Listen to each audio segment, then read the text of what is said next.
Hi, this is Ravi. మాజీ మంత్రి అనిల్ కుమార్ యాదవ్ సిద్ధం సభలో టంగ్ స్లిప్ అయ్యాడు. తనకు తెలియకుండా అసలు నిజం చెప్పేశాడు. సో ఇంతకు అనిల్ కుమార్ యాదవ్ చెప్పిన నిజమేంటి? ఇదే అంశంపై మనతో మాట్లాడేందుకు సీనియర్ జర్నలిస్ట్ సిఎస్ రావు గారు ఉన్నారు. ఆయన అడిగి మరిన్ని వివరాలు తెలుసుకుందాం. సార్ నమస్కారం. సార్ నమస్తే రవి. సో అనిల్ కుమార్ నిన్న సిద్ధం సభలో టంగ్ స్లిప్ పై కామెంట్ చేశారు. సో ఆ కామెంట్ ఏంటి, అసలు ఏమన్నారు?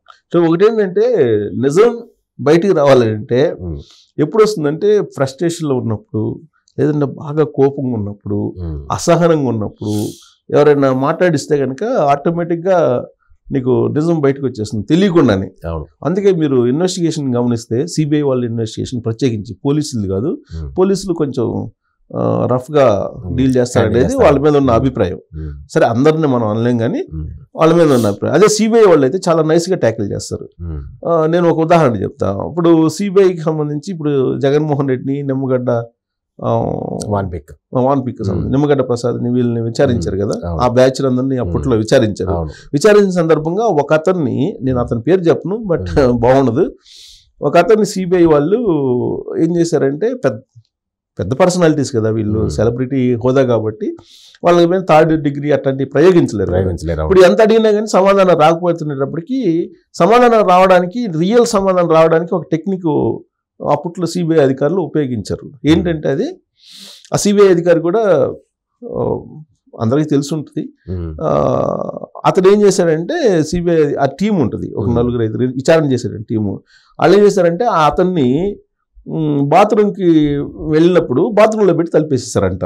ఓకే, తలిపేసేసి పాపం గంటలు అక్కడే ఉంచారు. ఉంచి తర్వాత ఎప్పటికో తలుపు తీసేస్తే, తలుపు తీసి బయటకు వచ్చింది, ఏంటి తలుపు వేసారని అంటే, అయ్యో తలుపు పడిపోయింది సార్, మాకు తెలియదేమో, అయ్యో సారీ అండి, అయ్యో మీలాంటి వాళ్ళకి ఇట్లా జరగడం బాగుండదు, సారీ అండి, మీరు 2 hours అక్కడ ఉన్నారంటే అట్లా తలుపు ఎలా పడిపోయిందో అని చెప్పేసి వీళ్ళు ఒక మాటని ఎమ్మడే విచారణ స్టార్ట్ చేశారు.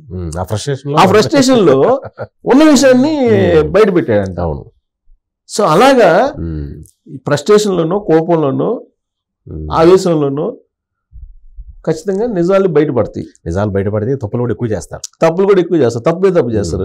అలాగే సిద్ధ సభ, మేదరమెట్లో జరిగిన సిద్ధ సభలో అనిల్ కుమార్ యాదవ్ తనదైనటువంటి స్టైల్లో ప్రసంగాన్ని రక్తి కట్టించేటువంటి ప్రయత్నం చేశాడు. ఆయన రక్తి కట్టించే ప్రయత్నం చేసి జగన్మోహన్ రెడ్డి గురించి, ఇక అనిల్ కుమార్ యాదవ్ తన స్టైల్ ఏంటనేది అందరికీ తెలుసు కదా. ఆయన ఏం చెప్పాడు, ఇంకోసారి గెలిపిస్తే జగన్మోహన్ రెడ్డి ఖచ్చితంగా మనకి ఒక రాజుగా ఉంటాడు మన రాష్ట్రానికి అని చెప్పాడు.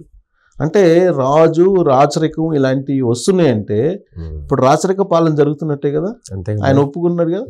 మళ్ళీ ఒకవేళ ఓటేస్తే, మీరు ఓటేస్తే మళ్ళీ మనకి రాజుగా, ఆంధ్రప్రదేశ్కి రాజుగా జగన్మోహన్ రెడ్డి ఉంటాడు అని చెప్పి ఆయన ప్రసంగం. కాబట్టి చూడొచ్చు అందరూ. అంటే జనరల్గా అందరూ పెద్ద సీరియస్గా పట్టించుకోకపోవచ్చు, బట్ అది అనిల్ కుమార్ యాదవ్ స్పీచ్ మొత్తం చూస్తే ఓటేస్తే ఈసారి ఆంధ్రప్రదేశ్కి జగన్మోహన్ రెడ్డి రాజు అని చెప్పారు. నిజంగా రాజు అయ్యే అవకాశాలు ఉన్నాయని చెప్పి నాకు కూడా అనిపించింది. మళ్ళీ ఓటేస్తే ఆంధ్రప్రదేశ్ ప్రజలు డెఫినెట్గా మీకు అసలు ఇంకొక ఎండ్ చూస్తారు. మీరు ఇంకొక ఎండ్ చూస్తారు. ఎందుకనంటే ఇప్పటికే దానికి గ్రౌండ్ ప్రిపేర్ చేస్తుంది. టైటిలింగ్ అనేది ఒకటి తీసుకొచ్చారు.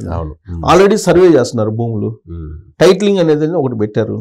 మీ ఒరిజినల్ డాక్యుమెంట్స్ ఏదైతే ఉన్నాయో ఆ ఒరిజినల్ డాక్యుమెంట్స్ని ఖచ్చితంగా ప్రభుత్వానికి ఇవ్వాలి అనేది ఒకటి పెట్టారు. అది అందరికీ తెలుసు, ఆంధ్రప్రదేశ్లో ఉన్న ప్రతి ఒక్కరికి తెలుసు.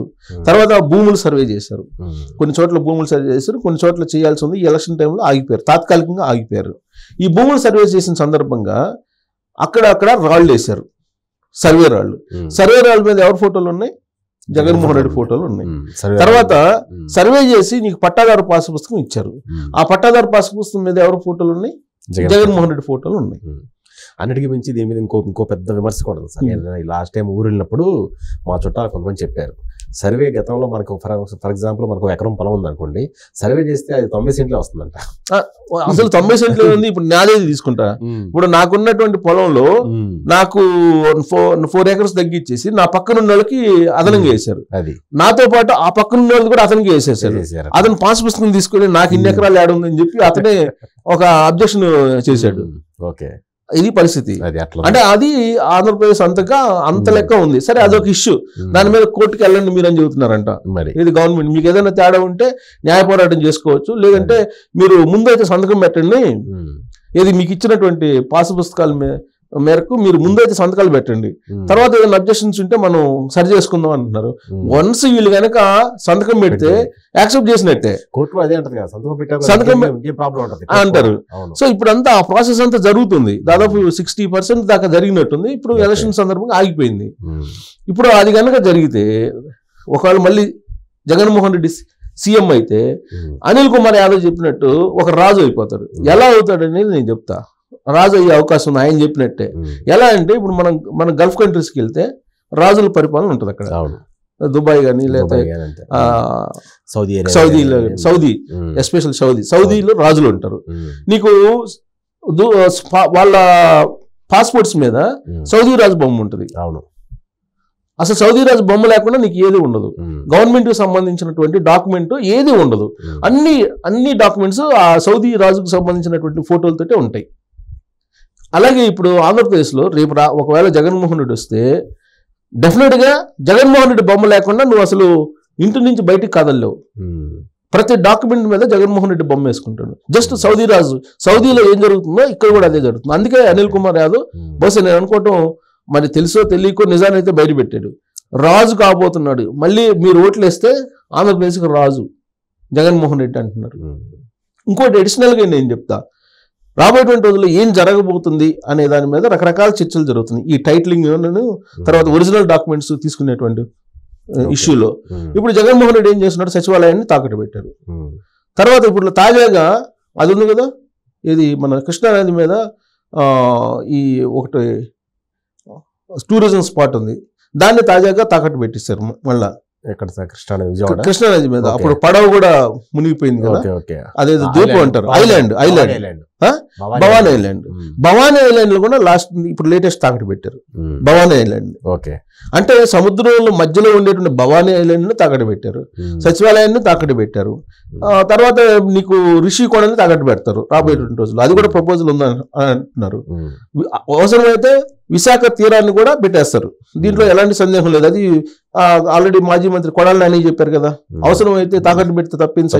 సచివాలయాన్ని తాకట్టు పెట్టిన తర్వాత ఇంక ఏది పెట్టినా పెద్ద ఏం ఇష్యూ కాదు. అవి ఐలాండ్ పెట్టినా ఇంకో పెద్ద ఇష్యూ కాదు. సచివాలయాన్ని తాకట్టు పెట్టిన తర్వాత ఇక ఏది పెట్టినా కానీ దాని గురించి మాట్లాడుకోవాల్సిన అవసరమే లేదు మనం. సో ఇప్పుడు అనిల్ కుమార్ యాదవ్ ఏం చెబుతున్న దాని ప్రకారం ఏంటంటే, ఇప్పుడు మనకు టైటిలింగ్ తర్వాత ఒరిజినల్ డాక్యుమెంట్స్ ఇవ్వాలని చెప్పి ప్రపోజల్ ఉంది. రేపు గెలవంగానే చేసే పని ఏంటంటే, మొట్టమొదటి నేను అనుకోవటం, I may be wrong, but నేను అనుకోవటం ఏంటంటే మొత్తం ఒరిజినల్ డాక్యుమెంట్స్ తీసుకుంటారు. రాజశేఖర రెడ్డి బతికున్న రోజుల్లో ఆయన చనిపోవడానికి ముందు ఆయన ప్రపోజల్ ఏంటంటే సహకార వ్యవసాయాన్ని ప్రోత్సహించాలి అనే దాని మీద ఒక అడుగు ముందుకేశారు ఆయన. దాని మీద కొన్ని విలేజెస్లో ఆల్రెడీ రైతు సంఘాలని, సహకార సంఘాలను ఏర్పాటు చేశారు. చేసి దాన్ని ఈ సహకార సంఘాలకు సంబంధించినటువంటి అన్ని అయిపోయిన తర్వాత కార్పొరేట్ కంపెనీలకి వ్యవసాయాన్ని అప్పచెప్పాలని చెప్పి ప్రయత్నం చేశాడు ఆయన. ఆ తర్వాత అర్ధాంతరంగా ఆయన హెలికాప్టర్ ప్రమాదంలో చనిపోయాడు. దాంతో ఆలోచన ఆల్మోస్ట్ ఇంకా శాశ్వతంగా తెర మరుగైపోయింది. ఇప్పుడు జగన్మోహన్ రెడ్డి ఈ ఒరిజినల్ డాక్యుమెంట్స్ తీసుకొని నేను అనుకోవటం, అది మేబీ రాంగ్, నేను అదే చెప్తున్నా, నేను అనుకోవటం ఇప్పుడు ఆ రోజు రాజశేఖర రెడ్డి ఏదైతే సహకార వ్యవసాయాన్ని ఆగిపోయిందో రాజశేఖర టైంలో, అదే సహకార వ్యవసాయాన్ని జగన్మోహన్ రెడ్డి చాలా ఈజీగా తీసుకురావడానికి డాక్యుమెంట్స్ తీసుకుంటున్నాడేమో అనుకుంటున్నాను నేను. ఒరిజినల్ డాక్యుమెంట్స్ గవర్నమెంట్ దగ్గర ఉంటాయండి. గవర్నమెంట్ దగ్గర ఉన్నప్పుడు ఈ మొత్తం ల్యాండ్ని కంపెనీ, కార్పొరేట్ కంపెనీకి ఇస్తారు. ఏ ఆదానికో అంబానీకో లేకపోతే ఇంకొకరికో ఇచ్చేస్తాడు ఆ డాక్యుమెంట్స్ అన్ని. ఇచ్చేసి ఆ తర్వాత అనివార్యంగా ఈ ఎలాగో గ్రామ స్థాయిలో సహకార సంఘాలు ఏర్పాటు చేస్తారు. అక్కడ ఒకవేళ అధికారంలోకి వస్తే ఎలాగో వైఎస్ఆర్ కాంగ్రెస్ పార్టీ అక్కడ అనుకూలంగా ఉంటుంది కాబట్టి ఆ సహకార సంఘాలు అనుకూలంగా తీర్మానాలు చేస్తాయి. తీర్మానాలు చేసిన తర్వాత నీ ల్యాండ్ నీ దగ్గర ఉండదు, నీ ల్యాండ్ జగన్మోహన్ రెడ్డికి వెళ్ళిపోద్ది. జగన్మోహన్ రెడ్డి ఏం చేస్తే అది చేయాలి, నువ్వు జగన్మోహన్ రెడ్డి ఏం చేస్తే అది చేయాలి. ఇప్పుడు ఆ ల్యాండ్ తీసుకెళ్లి ఒక గ్రామంలో ఒక 1000 ఎకరాలు ఉంటుంది, ఆ 1000 ఎకరాలు ఇస్తాడు అనుకో, ఆ 1000 ఎకరాలకు సంబంధించి షేర్లు ఇష్యూ చేస్తాడు.